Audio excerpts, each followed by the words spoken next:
안녕하세요. 국제간호사 길라잡이의 저자 미국 간호사 김미연입니다. 영어랑 간호 실무 정보 위주의 영상을 다루고 싶은 게 제 마음입니다만 아무래도 보시는 분들은 어떤 전반적인 미국 간호사가 되는 방법, 일상생활, 근무 환경 이런 것들을 더 궁금해 하실 수 있겠다는 주위 간호사 및 지인들의 추천을 적극 반영해서 앞으로는 좀 어렵지 않은 내용의 영상으로 만나뵈려고 하고요. 또 같은 맥락에서 지금 집필하고 있는 국제간호사 백과사전도 읽기 쉽게 이해하기 쉽게 다가가는 내용으로 방향을 좀 새롭게 해보려는 마음을 다져봅니다. 오늘은 간호사 차팅에 관련된 마지막 영상으로 비정상 검사 결과를 전달받게 되는 상황과 그 이후에 벌어지는 일들에 대한 이야기를 좀 나눠보려고 하는데요.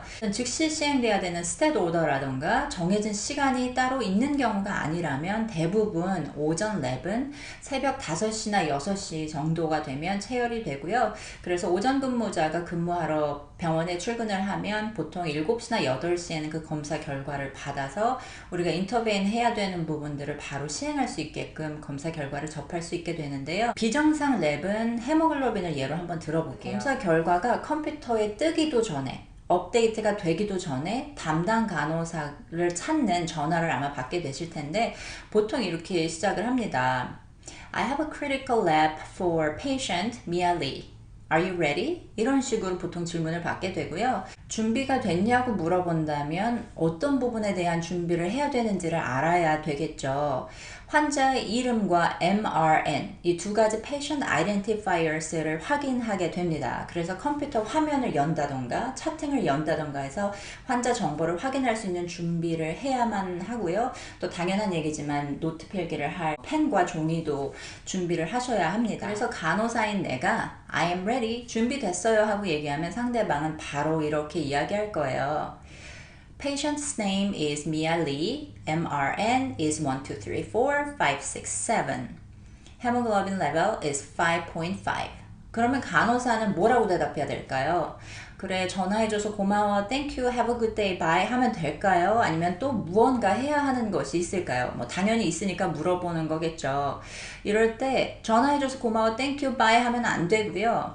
방금 수화기 너머에서 상대방이 나한테 전달해준 정보를 그대로 read back, 다시 읽어서 확인해주는 절차를 하셔야만 합니다. 그래서 okay, patient's name is Mia Lee, MRN is 1, 2, 3, 4, 5, 6, 7, hemoglobin level 5.5 이렇게 하셔야 리포트 하는 사람과 받는 사람 사이에 전달이 완벽하게 이루어졌다고 볼 수 있고요. 다급한 랩 밸류를 주고받는 소통이니만큼 책임 소재라던가 전달이 제대로 됐는지에 대한 기록이 필요한 경우들이 생기거든요. 제가 근무하는 병원의 경우는 이제 간호사 고유 번호가 있기 때문에 이름과 함께 그 번호를 주면 상대방이 기록을 할 수 있게 되거든요.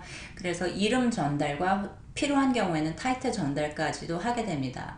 뭐 미연 김 RN My ID number is 1, 2, 3. 뭐 이런 식으로 보통 내가 누군지를 밝히게 되죠. 비정상 검사 결과를 받으시게 된다면 검사 결과를 받은 이후에 의사에게 노티파이 하고 치료 계획이나 새로운 오더를 기다리시면 되는데요. 그럼 여기서 걱정이 생기죠. 내가 보낸 메시지를 의사가 만약에 못 받았다고 하면 어떡하지? 아니면 전화를 받았는데 기억이 안 난다고 한다던가 뭐 잊어버려서 기억을 못 한다 이런 식으로 나오면서 너 정말 리포팅 한 거 맞아? 하고 나한테 간호사한테 책임을 묻는 경우가 생길 수가 있겠죠. 이런 고민 하셨다면 내가 보고한 걸 증명할 길이 없네 하는 고민을 하셨다면 아주 잘 생각하신 거예요. 그래서 기록을 하셔야 합니다.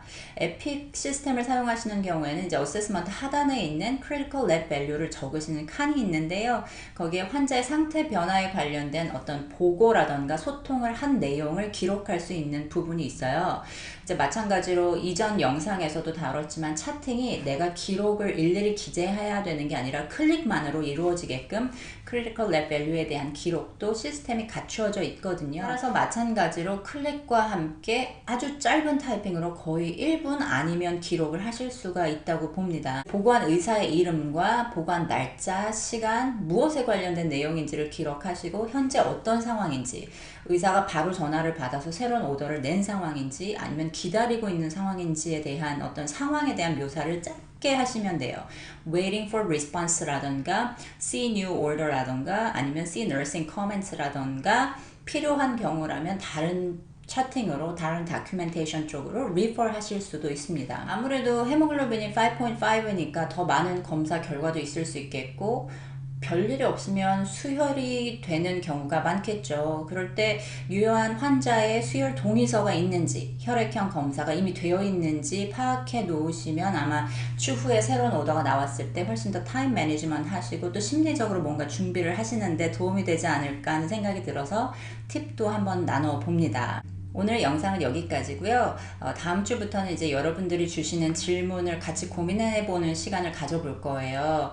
여러분들이 가지고 계신 질문들이 되게 겹치는 경우가 많고요. 비슷비슷하지만 반복적으로 물어오시는 것들이 있기 때문에 아마 영상을 보시는 분들이 저거 나도 궁금했는데 저거 나도 언젠가 궁금해 할 것 같은데 하는 내용들로 다음 주부터는 찾아뵙도록 하겠습니다.